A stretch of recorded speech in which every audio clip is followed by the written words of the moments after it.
ছাত্ৰ সন্থাৰ সৌজন্যত যিখিনি ইয়াত অনুষ্ঠান আয়োজন কৰা হৈছে, এই অনুষ্ঠানৰ কৰ্মকৰ্তা বিষয়ববী আপোনালোক সকলোকে মই বিশেষ ধন্যবাদ দিছোঁ আৰু এনে আয়োজন এনেকুৱা উদযাপন আৰু ভৱিষ্যতে কামনা কৰোঁ। আৰু সেইকাৰণে কৈছোঁ নহয়, এই কাৰ ছাত্ৰ সন্থা, এই আমাৰে ছাত্ৰ সন্থা, এই আমাৰ হৃদয়ৰ ছাত্ৰ সন্থা।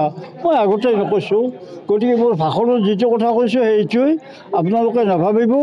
আৰু যদি কেতিয়াবালৈ যদি বাচি বৰ্তি থাকোঁ, তেতিয়াহ'লে এই ছাত্ৰ সন্থাৰ যিখিনি যদি কিবা সহায় সাহায্য কৰিব পৰা শক্তি থাকে, তেতিয়াহ'লে মই নিশ্চয় কৈছোঁ এই প্ৰতিজ্ঞাবদ্ধ আমি ছাত্ৰ সন্থাক উৎসাহ উদ্গনি দিমেই। গতিকে আমাৰ আজি নলবাৰী, কালি অসমৰ, গতিকে এই ছাত্ৰ সন্থাৰ কোনো নলবাৰী বা কোনো অসমৰ বা কোনো বৰপেটাত তেনেকুৱা ধৰণৰ নহয়। ছাত্ৰ সন্থা বুলি কওঁতে একেবাৰে গোটেই হ'ল অসমকে ধৰি লওঁ আমি, বুজিছে। আৰু অসমৰ যি ছাত্ৰ সন্থাৰ যিখিনি কৰিলে আগতে, তাত বহুতো কষ্ট খাইছোঁ, মাৰ খাইছোঁ, খাই হ'লেও মানে ছাত্ৰ সন্থাক আমি বহু ওপৰত তুলি দিছিলোঁ। কিন্তু তেখেতসকলে ৰাখিব নোৱাৰিলে, সেইটো আমি কি ক'ম। এতিয়া কিন্তু যদি আমাৰ ছাত্ৰ সন্থাই, যদি আমাৰ আজিৰ ছাত্ৰ সন্থাই যদি তেনেকুৱা ধৰণৰ, মই ক'লোঁ নহয় যে আমাৰ অসমতে সুনীতিৰ যদি গৌৰী শংকৰ শৃংগ সাজি তাৰ চূড়ান্ত শিখৰত বিজয় ধ্বজা উৰুৱাব পাৰে, সেইটোকে বাঞ্ছা কৰি প্ৰভুৰ ওচৰত কামনা কৰিছোঁ।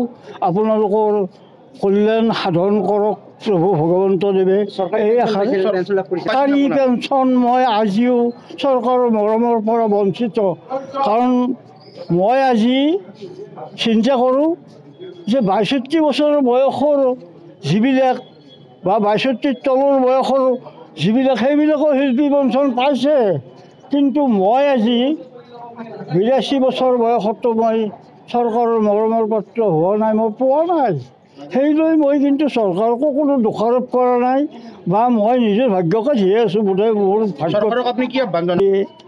মই চৰকাৰক একো ওপৰত ধৰা নাই বা কওঁ নাই একো। চৰকাৰে, মই ভাবি আছোঁ যি মোৰ দৰে এজনে পাইছে তেতিয়া গতিকে এটা কথা, তেওঁৰ অভাৱ অভিযোগ পূৰণ হৈছে, এনেকৈয়ে হ'ব।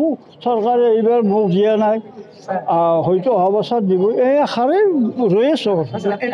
ডাঙৰীয়া কেৱল নলবাৰী জিলাৰে নহয়, সমগ্ৰ অসমৰে তেখেত গৌৰৱ, তেখেত স্বাভিমান।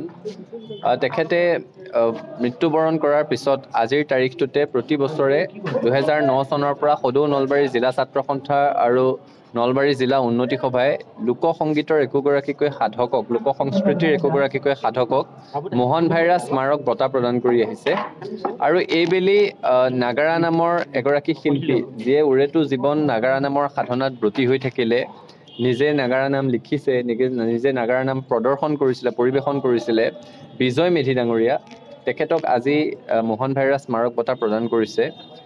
যিখিনি সময়ত অসমত অৰণ্য বচাবলৈ দেৱালত ছবি অংকন কৰিলে শিল্পীক ধৰি জেলত ভৰাই দিয়া হয়, যিখিনি সময়ত অসমত ৰজাঘৰৰ বিৰুদ্ধে কবিতা লিখিলে ছাত্ৰীক কাৰাৰুদ্ধ কৰা হয়, যিখিনি সময়ত অসমত উৰেটো জীৱন শিল্প সাধনা কৰাৰ পিছত জীৱনৰ শেষ পৰ্যায়ত শিল্পী পেঞ্চন বিচাৰি বহু লোকে ৰজাঘৰীয়া ৰাজনৈতিক দলটোৰ স্থানীয় নেতাক কাবু কাকতি কৰিব লগা হয়, যিখিনি সময়ত উৰেটো জীৱন শিল্প সাধনাত ব্ৰতী হৈ নিজৰ ঘৰৰ কথা, পৰিয়ালৰ কথা চিন্তা কৰিবলৈ পাহৰি যোৱা সমাজমুখী শিল্পীসকলৰ চিকিৎসাৰ প্ৰয়োজন হ'লে ফেচবুকত QR কোড শ্বেয়াৰ কৰি ক্ৰাউড ফাণ্ডিং বিচাৰিব লগা হয়, সেইখিনি সময়ত লোকসংগীতৰ, লোক সংস্কৃতিৰ নীৰৱে চৰ্চা কৰি থকা নীৰৱ সাধকসকলক সমাজৰ আগত পৰিচয় দি তেখেতসকলক উদগনি যোগোৱাৰ কাৰণে নলবাৰী জিলা ছাত্ৰ সন্থা আৰু নলবাৰী জিলা উন্নতি সভাই যি প্ৰচেষ্টা অব্যাহত ৰাখিছে তাৰ আমি শলাগ লৈছোঁ। আৰু ৰজাঘৰলৈ আমি আহ্বান জনাব বিচাৰিছোঁ যে আপোনালোকৰ অসমত আঁচনিৰ অভাৱ নাই। আপোনালোকে অসমত হিতাধিকাৰী সৃষ্টি কৰিবলৈ ইখনৰ পিছত সিখন আঁচনি দি আছে। আমি বুজি পাওঁ যে শিল্পীসকল কিছু খেয়ালি মনৰ, শিল্পীসকলক আপোনালোকে হিতাধিকাৰী হিচাপে সৃষ্টি কৰি নিজৰ ভোটৰ কাৰণে ব্যৱহাৰ কৰিব নোৱাৰে, সেইটো আমি বুজি পাওঁ। কিন্তু তাৰ পিছতো এই শিল্পীসকল অসমৰ হৃদস্পন্দনৰ দৰে তেখেতসকলে সাংস্কৃতিক বৰঘৰ চহকী কৰি আছে, তেখেতসকলে অসমীয়া শিল্প জগতক লৈ নিৰৱচ্ছিন্নভাৱে সপোন দেখিছে, সেই সপোনক সাকাৰ ৰূপ দিবলৈ সাধনা কৰিছে। গতিকে শিল্পীসকলক আপোনালোকৰ ভোট বেংক নহ'লেও তেওঁলোকক চুব পৰাকৈ আপোনালোকে আঁচনি তৈয়াৰ কৰক, যাতে কোনো শিল্পীয়ে দুবেলা দুমুঠি ভাতৰ চিন্তাত শিল্পকৰ্ম আধাতে এৰিব লগা নহয়, যাতে কোনো শিল্পীয়ে চিকিৎসাৰ অভাৱত তিল তিলকৈ মৃত্যুবৰণ কৰিব লগা নহয়, যাতে কোনো শিল্পী পেঞ্চন বিচাৰি ৰজাঘৰৰ দুৱাৰ টুকুৰিয়াই থাকিব নালাগে, সেই ধৰণৰ ব্যৱস্থা গ্ৰহণ কৰক। আৰু শিল্পীসকলে অৰ্থনৈতিক চিন্তা বাদ দি শিল্পৰ সাধনাত ব্ৰতী হ'ব পৰা পৰিৱেশৰ সূচনা কৰক, তেনেধৰণৰ আঁচনি গ্ৰহণ কৰক।